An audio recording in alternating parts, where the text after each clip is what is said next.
Hey, what is up guys? I'm Xteria, and in this video, we're gonna be talking about a comp that's been nerfed 2 or 3 times already, yet it's still powerful in the current meta, and that is Rengar. But this version is a bit different because it's Vertigo Street Demons. The nerfs that they did to Rengar specifically is that in patch 14.1b, they nerfed his base AD, and they nerfed one part of his ability, and in patch 14.2, they nerfed the other 2 parts of his ability even more. Despite all these nerfs, he's still actually really powerful to play in the current meta. The conditions to play this comp is you need to have at least a sword component, so you can make Bloodthirster for Rengar's core item, or you can just get Rengar on drop and you can probably force this comp pretty easily if you have a win streak angle, meaning if your board is strong enough for you to not lose as much HP. If you play this from a lose streak angle, you can do that if you want to, so you can get your items easier. But me personally, I'd rather just play from a win streak angle. Or if you get any of these artifacts such as Silver Mirror, Prowler's Claw, or Spiritual Cutlass. One of these is really good, but if you get Silver Mirror, you should just force this comp almost no matter what, since this item is just that overpowered on Rengar. For itemization for Rengar, his core item is a Bloodthirster, mainly because it gives him damage and it gives him some lifesteal back. The items you can flex around could be like Titans, which is his second best item, or you can do Edge of Night if you have the augment, a Hodge, or you can do Sterax. All of us know his BIS is Bloodthirster, Titans, and Hodge, but most of the time you can't build that every game, so you can just flex around whatever you can get. If you do get an artifact, the best way to play it would be Bloodthirster, Titans, plus an artifact such as Silver Mirror. This item is just super overpowered on Rengar, gives him a lot of base AD, and it gives him a lot of defenses. This item will just make him one-shot everyone. If you get Prowler's Claw, that's fine as well, or if you get Spiritual Cutlass, you don't need Titans per se, because this item allows you to go to the back line, so I would prefer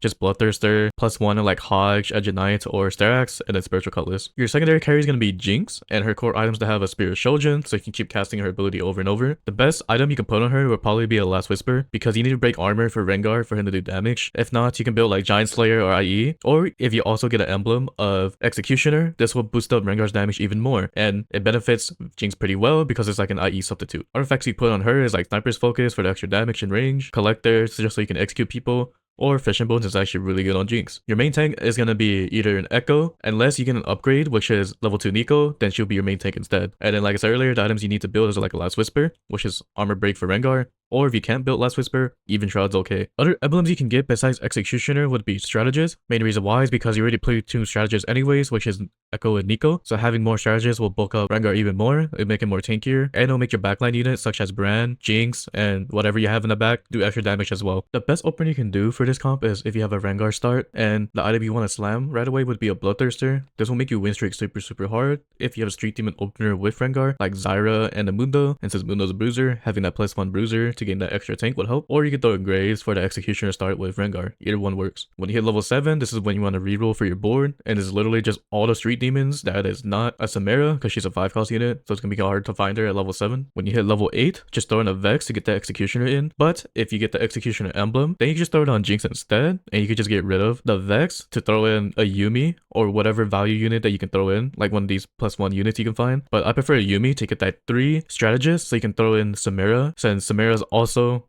an amp with Yuumi as well. So having the 3 strategists in the board will just bulk up Rengar, so it can be a little bit more tankier to last in fights a bit longer. And the tip that I can give you for this board is just try to get at least an Executioner emblem. You can get it either through like building it, or you can get it through Augment, so you can cap out the board even better since you don't really need Vex at that point anymore. And then when you hit level 9, you can throw in these +1 units. Garen would be really great for Rengar because you could throw in the modifier for strategist to throw on Rengar, so he could be even more tankier than he already is. If not, you can throw in other units like Viego for value, or Kabuko for bruiser, or you can throw in Zac for extra frontline. Either one's fine. Now onto the team builder segment, so you guys have a better visual on how to play this comp. The other openers you can do besides a Rengar drop could be a Shaco opener, where you have Shaco with a Mundo, so you can get that Slayer start in, and you have Alistair to get that bruiser in. Just have a +1 backline. For example, you could throw in a Zyra, because when you hit level 5, you can throw in a Street Demon like a Jinx or something, or even an Echo. It doesn't really matter, as long as you have 3 Street Demon at level 5, it's all good. The items you want to put on Shaco would be like a Bloodthirster, unless if you get one of the artifacts items, like for example Silver Mirror would be the best. You would win streak pretty hard with this. Other openers you can do besides a Shaco would be something like a Nidalee. So you can do like Nidalee with the Kindred, and then hopefully Neferi. The reason why I would prefer a Nidalee opener instead of Neferi, because Neferi would probably be level 1 and Nidalee be level 2.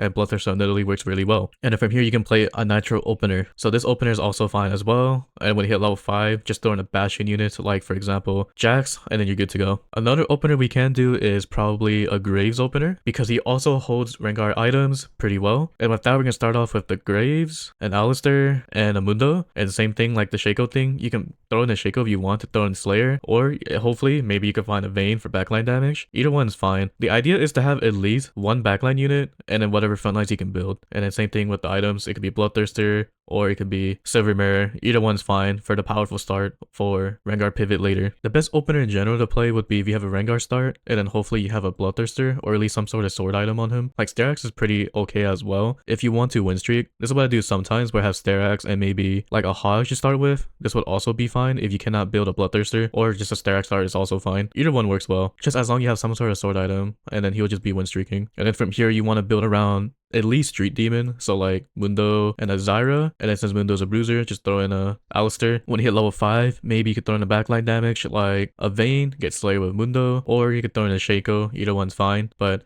Vayne's more preferable though. If you can do this would be better. Then level 6, hopefully maybe you can find a Graves, so you can get the Executioner in and you can keep win streaking with this. And then when you hit level 7 is when you play the real board, and that is just to throw all the Street Demon units in, which would be an Echo. Hopefully you can high roll a Nico and a Bran, and your last whisper item holder, a Jinx. So the positioning doesn't really matter to show because it depends on your shape of the Street Demon, but essentially you kind of want these units to be frontline and these units to be backline, and then hopefully you can build at least a last whisper on Jinx. This is actually very important. Whatever the shape is, you kind of want Rengar and Jinx around the same side. The reason why is because when Jinx shoot her auto attack with the last whisper, it gives Rengar the armor break so he can do extra damage to that tank unit in front of him. So that's like one of the biggest tips I can give you. If you get an Executioner emblem from here, this will drastically boost your board because you get Executioner in for Rengar to do extra damage. But if you can't get it, then you have to hit level 8 and then just throw in a Vex for that Executioner on the board. And then at level 9, then you can just throw in a +1 unit. Like you can throw in maybe a Kubuko so you can have that bruiser in, or you can throw in a Zac for extra tank, or you can throw in Viego just because he's broken since he summoned a +1 golem. Or the best one I like to do is Garen, and the main reason why is because his passive, every 2 rounds, he's able to grant a unit a +1 synergy on them. So if you get Strategist, just throw it on Rengar, it'll make him way more tankier so he doesn't die as easy. And speaking of Strategist emblem, if you do get Strategist emblem, you put on Jinx or Bran, whichever one that has an open slot, either one's fine, and you get even more power for your board because of Strategist. Another thing you can do at level 8 as well is if you get a Street Demon emblem, I guess you can take away Mundo and then just throw in a +1 unit like I said earlier with the whole Yumi thing, that works as well. Or you can just throw it on Vex, and then when you hit level 8, I guess you could throw in Yumi or like the extra units I said earlier like Kubuko or something, whatever legendary. If you get emblem, you're able to play around with more units that you couldn't use before. So it's kind of important to get at least a Street Demon emblem, a Strategist emblem, or Executioner emblem. It makes the board cap out even better. For the augments that you want to auto click right away, meaning if you see it, just click it, it will be Portable Forge. Portable Forge allows you to get any of Rengar's artifacts pretty easily, and if you get one of them, you're able to top 4. Trifecta is very good to power up both Rengar and Jinx because it gives them attack speed and health. Freestyling allows you to gain econ once you paint the whole board with the Street Demon units. In order to use this augment properly, you have to move each of the Street Demon units in different spots every round, and then once it fills up, then you gain a lot of gold. If you need Executioner emblem, Cooking Pot and Executioner Crest are the best way to do that. Another augment you can use that buffs up your Street Demons even more is Tagging Spree. I actually really like this augment because it allows you to clump up more frontline units next to Rengar, just in case if the Street Demon shape just makes Rengar isolated, you can at least spray the board to make it where